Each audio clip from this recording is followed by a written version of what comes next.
Assalamualaikum warahmatullahi wabarakatuh. Halo, perkenalkan nama saya Ahmad Rafiq Suyadi. Saya dari mahasiswa Universitas Pelita Bangsa dengan NIM 112411340. Di sini saya ingin memenuhi tugas UTS mata kuliah Teori Organisasi dengan dosen Pak Halipi Hazian. Baik, di sini saya akan menyampaikan tanggapan saya terhadap jurnal pemahaman mengenai teori-teori organisasi yang telah saya pelajari dan refleksikan. Tugas ini merupakan bagian dan proses pembelajaran saya untuk lebih memahami bagaimana teori-teori organisasi yang telah dikembangkan oleh para ahli dapat digunakan untuk menganalisis dan memahami cara kerja organisasi di dunia nyata, baik organisasi profit maupun non-profit. Semoga apa yang saya sampaikan bisa memberikan gambaran tambahan, sudut pandang reflektif, serta bisa menjadi bahan diskusi bersama. Baik, di sini saya ingin menjelaskan pandangan umum terhadap teori-teori organisasi.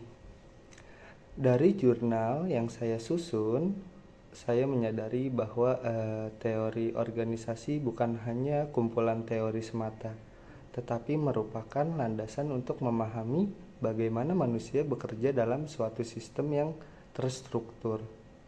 Saya memulai dengan teori klasik seperti teori manajemen ilmiah dari Frederick Taylor yang menekankan efisiensi dan pembagian kerja. Meskipun teori ini sudah cukup tua, namun sampai sekarang masih relevan dalam konteks produksi massal dan industri manufaktur. Di sisi lain, ada juga teori birokrasi dari Max Weber yang mengedepankan struktur formal, aturan ketat, dan hierarki. Saya memahami bahwa teori ini memberi stabilitas organisasi, namun dalam konteks modern, terlalu birokratis bisa menghambat inovasi. Meskipun teori klasik memberikan dasar penting dalam pengelolaan organisasi, saya pribadi merasa bahwa pendekatan ini cenderung terlalu kaku di zaman sekarang, di mana fleksibilitas dan kreativitas sangat dibutuhkan. Teori klasik kadang terasa kurang memberi ruang untuk inovasi. Sebagai contoh, ketika saya nanti organisasi, tempat saya magang, ternyata tidak semua hal bisa dijalankan berdasarkan aturan baku.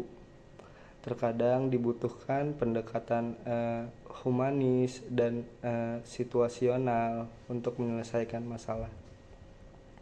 Hal ini membawa saya pada teori human relation dari Alton Mayo, yang menurut saya menarik karena menempatkan manusia sebagai subjek penting dalam organisasi.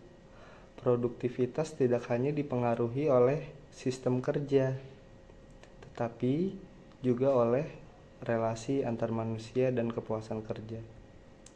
Menurut saya, teori ini sangat relevan dalam konteks kerja tim, terutama di era sekarang, di mana kerja kolaboratif dan kesejahteraan karyawan menjadi fokus utama dalam organisasi. Lebih jauh lagi, saya sangat tertarik dengan teori sistem, di mana organisasi dipandang sebagai sistem terbuka yang berinteraksi dengan lingkungannya.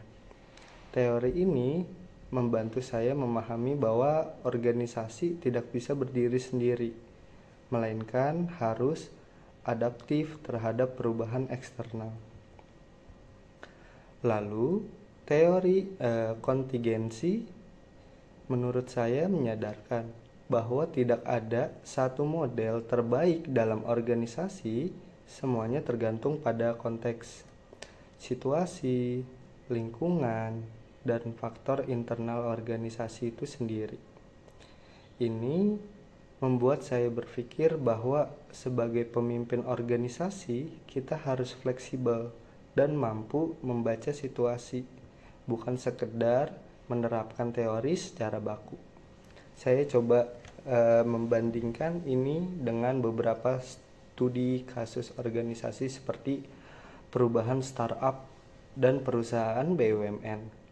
Terlihat jelas bahwa pendekatan yang digunakan sangat berbeda, meskipun keduanya memiliki tujuan efisiensi. Melalui penulisan, saya semakin sadar bahwa memahami teori organisasi bukan hanya untuk kepentingan akademik, tapi juga penting untuk praktik nyata di dunia kerja. Saya lebih mampu melihat alasan di balik kebijakan organisasi. Mengapa ada struktur tertentu dan bagaimana kepemimpinan serta komunikasi memainkan peran penting dalam pencapaian tujuan organisasi. Dalam kehidupan pribadi, saya merasa teori-teori ini memberi pola pikir saya dalam berorganisasi, baik itu dalam kegiatan kampus, organisasi mahasiswa, maupun pengalaman kerja yang saya alami. Nah, di sini saya ingin menjelaskan organisasi itu apa sih? Organisasi merupakan sekumpulan manusia yang melakukan suatu bentuk kerja sama dalam rangka pencapaian tujuan yang telah ditentukan sebelumnya. Organisasi juga sebagai wadah atau tempat kerjasama di mana motor penggeraknya adalah manusia. Kebutuhan masyarakat yang semakin beragam dan kompleks membawa konsekuensi pada organisasi untuk bekerja keras mengerahkan segala strategi, metode, teknik, dan segala upaya lain agar kebutuhan masyarakat dapat terpenuhi secara memuaskan. Memperdayaan organisasi merupakan suatu sistem yang memiliki berbagai komponen yang saling berkaitan dan mempengaruhi antara komponen satu dengan komponen yang lainnya. Untuk menciptakan suatu output, sistem dapat dianalisis sehubungan dengan input, output. Input dianggap sebagai sebab berinteraksi guna menghasilkan output. Perbedaan organisasi erat kaitannya dengan memperdaya masyarakat yang merupakan sebuah konsep pembangunan ekonomi yang merangkum nilai-nilai sosial. Organisasi juga suatu kelompok yang mempunyai tujuan yang sama. Tujuan merupakan hasil yang berupa barang, jasa, uang, pengetahuan, dan lain-lain. Tujuan di sini dapat didefinisikan hasil yang sebagai output, dan untuk menjadi output diperlukan input. Input dapat berupa raw material, sumber daya manusia, uang, informasi, dan lain-lain. Sistem sendiri dapat didefinisikan sebagai suatu kesatuan yang terdiri dari komponen atau elemen yang dihubungkan bersama untuk memudahkan aliran informasi, materi, atau energi.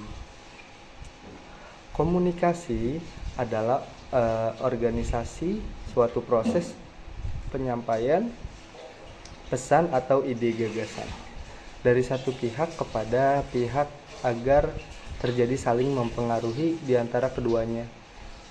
Pada umumnya komunikasi dilakukan dengan menggunakan kata-kata yang dapat dimengerti oleh kedua belah pihak. Melalui komunikasi, sikap dan perasaan seseorang atau sekelompok orang yang dapat mempelajari kerjasama pada setiap individu. Hakikat kelompok dalam individu untuk mencapai tujuan beserta cara-cara yang ditempuh dengan menggunakan teori yang dapat menerangkan tingkah laku terutama motivasi, individu dalam proses kerjasama. Teori organisasi adalah teori yang berusaha mempelajari sebaik mana kerjasama organisasi bisa mencapai tujuan bersama yang diinginkan secara efektif dan efisien. Dalam proses kerjasama, teori organisasi adalah teori yang berusaha memahami dan mempelajari sebaik mana organisasi bisa mencapai tujuan bersama yang diinginkan. Alasan mengapa teori organisasi itu penting adalah karena dengan mempelajari teori organisasi umum, organisasi merupakan sebuah kesatuan sosial yang terbentuk dari adanya sekelompok individu yang saling berinteraksi antara satu sama lain dan yang ada di dalamnya memiliki tugas serta fungsinya masing-masing. Menjadi kesatuan yang memiliki tujuan tertentu serta memiliki batas-batas yang jelas sehingga organisasi tersebut dapat secara tegas dipisahkan dari lingkungannya. Manusia di dalam kehidupannya harus berkomunikasi. Artinya seseorang memerlukan orang lain dan membutuhkan kelompok atau masyarakat untuk saling berinteraksi. Artinya seseorang memerlukan orang lain dan membutuhkan kelompok atau masyarakat. Hal ini adalah sebuah hakikat bahwa sebagai besar pribadi manusia terbentuk dari hasil integrasi sosial dengan sesamanya.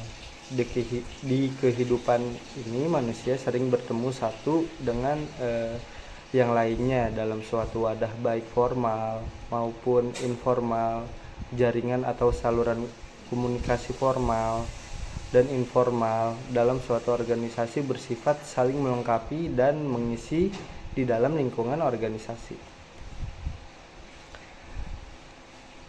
Komunikasi formal dan informal merupakan saluran komunikasi yang tidak terpisahkan karena adanya saling keterkaitan pada keduanya dan saling mempengaruhi satu dengan yang lainnya. Dalam organisasi tersebut, jika saluran formal tidak terlaksana dengan baik, maka bisa dioptimalkan melalui saluran komunikasi informal. Di sini saya ingin menjelaskan isi jurnal metode penelitian. Metode penelitian yang digunakan adalah metode penelitian kualitatif. Metode penelitian kualitatif merupakan metode penelitian yang berlandasan pada filsafat positivisme. Metode ini digunakan untuk meneliti kondisi objek yang alamiah sebagai lawan dari metode eksperimen dan merupakan instrumen kunci. Nah, di sini jenis dan sumber data primer dan data sekunder merupakan data yang telah dikumpulkan. Data primer adalah data yang bersumber langsung dari informasi di lapangan. Data sekunder adalah data yang dapat dari berbagai data, dokumen, buku, jurnal, atau referensi lain yang mengedepankan dan sesuai pada tujuan penelitian. Nah, gimana sih cara melakukan teknik pengumpulan data? Nah, untuk perhatian yang fokus pada peristiwa, gejala atau sesuatu, adapun observasi ilmiah yaitu perhatian terhadap gejala peristiwa atau sesuatu dengan maksud mengartikan, mengungkapkan faktor-faktor penyebabnya dan menemukan kaidah-kaidah yang mengaturnya. Definisi organisasi seringkali dirumuskan sesuai kepentingan dan tujuan penelitian, serta tergantung pada konteks dan perspektif keilmuan dari seseorang yang merumuskannya. Terdapat puluhan atau bahkan mungkin lebih mengenai definisi organisasi. Dalam buku Ernie Rernawan dikutip pengertian organisasi dari Mathis and Jackson sebagai berikut. Organisasi merupakan suatu kesatuan sosial dari sekelompok manusia yang memiliki fungsi dan tugasnya masing-masing. Sebagai suatu kesatuan yang memiliki tujuan tertentu, mempunyai batas-batas yang jelas sehingga bisa dipisahkan dalam buku Malayu SP Hasibuan. Terdapat kutipan pengertian organisasi tersebut berikut Louis Allen. Organisasi sebagai proses penentuan dan pengelompokan. Pengertian organisasi sebagai orang-orang bekerja sama secara efektif dalam mencapai tujuan. Secara sederhana, organisasi dapat diartikan sebagai suatu kesatuan yang merupakan wadah atau sarana untuk mencapai berbagai tujuan atau sasaran organisasi. Memiliki banyak komponen, melandasi diantaranya terdapat banyak orang, tata hubungan kerja, spesialis pekerjaan, kesadaran rasional, dan anggota sesuai dengan kemampuan dan spesifikasi mereka masing-masing.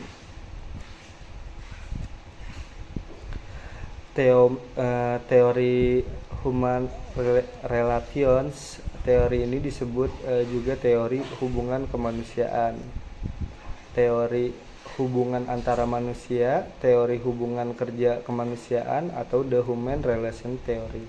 Dalam arti luas, hubungan kemanusiaan adalah antara hubungan seseorang dengan lain yang terjadi dalam suatu situasi dan dalam semua bidang kegiatan atau kehidupan untuk mendapatkan suatu kepuasan hati. Struktur organisasi sangat penting untuk dapat dipahami oleh semua komponen dalam rangka menciptakan sistem kerja yang efektif dan efisien. Struktur organisasi menunjukkan adanya pembagian kerja, menunjukkan bagaimana fungsi-fungsi atau kegiatan-kegiatan yang berbeda-beda tersebut diintegrasikan. Selain daripada itu, struktur organisasi juga menunjukkan spesialisasi pekerjaan, saluran perintah, dan penyampaian laporan struktur organisasi. Struktur organisasi merupakan deskripsi bagaimana tujuan organisasi, mengatur siapa yang melaksanakan tugas dan pekerjaan itu. Selain membagi dan mengatur tugas dan pekerjaan yang dibagikan oleh organisasi, struktur organisasi juga menggambarkan hubungan organisasi secara internal maupun eksternal. Unsur-unsur organisasi, yang satu manusia, yang kedua kerja sama, yang ketiga tujuan bersama, yang keempat peralatan, yang kelima lingkungan, yang keenam kekayaan alam, yang ketujuh kerangka atau konstruksi mental organisasi. Menurut Kate Davis, ada 3 unsur penting partisipasi dalam organisasi. Yang pertama, bahwa partisipasi atau keikutsertaan sesungguhnya merupakan suatu keterlibatan mental dan perasaan, lebih daripada semata-mata atau hanya keterlibatan secara jasmaniah. Unsur kedua adalah kesediaan memberi suatu sumbangan kepada usaha mencapai tujuan. Ini berarti bahwa terdapat rasa senang, kesukarelaan, atau membantu kelompok. Unsur ketiga adalah unsur tanggung jawab. Unsur tersebut merupakan segi menonjol dari rasa menjadi anggota. Hal ini diakui sebagai anggota, artinya ada rasa sense of belongs. Kate Davis juga mengemukakan jenis-jenis yang ada dalam organisasi. Yang pertama, di dalam organisasi itu harus ada yang namanya berpikir atau pikiran. Yang kedua, tenaga manusianya. Terus yang ketiga, pikiran dan tenaga. Yang keempat, keahlian. Yang kelima, barang. Yang keenam, uang. Karena jika tidak ada itu semua, ya bagaimana kita mau membuat organisasi. seperti itu.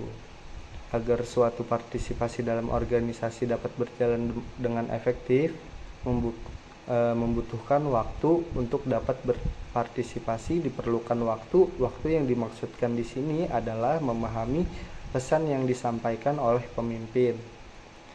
Yang kedua, subjek partisipasi hendaknya relevan atau berkaitan dengan organisasi, di mana individu yang bersangkutan itu tergabung atau sesuatu yang menjadi perhatian. Bila partisipasi diadakan untuk menentukan kegiatan, hendaknya didasarkan kepada kebebasan dalam kelompok. Artinya tidak dilakukan pemaksaan atau penekanan yang dapat menimbulkan ketegangan atau gangguan dalam pikiran atau jiwa pihak-pihak yang bersangkutan. Sebagai penutupnya, saya ingin memberikan apresiasi atas karya ini. Video ini bukan hanya menunjukkan kemampuan dalam memahami jurnal ilmiah, tetapi juga menunjukkan kreativitas dalam menyampaikan pengetahuan secara digital. Saya berharap karya seperti ini bisa menjadi inspirasi bagi mahasiswa atau peneliti lain untuk memadukan pendekatan ilmiah dengan media yang lebih engaging, sehingga teori-teori organisasi tidak lagi dianggap membosankan, melainkan justru menjadi alat analisis yang sangat berguna dalam kehidupan profesional. Terus semangat dalam berkarya, terus belajar, dan jangan ragu mengeksplorasi media-media baru dalam menyampaikan ide dan pemahaman. Sekian tanggapan dari saya. Wassalamualaikum warahmatullahi wabarakatuh.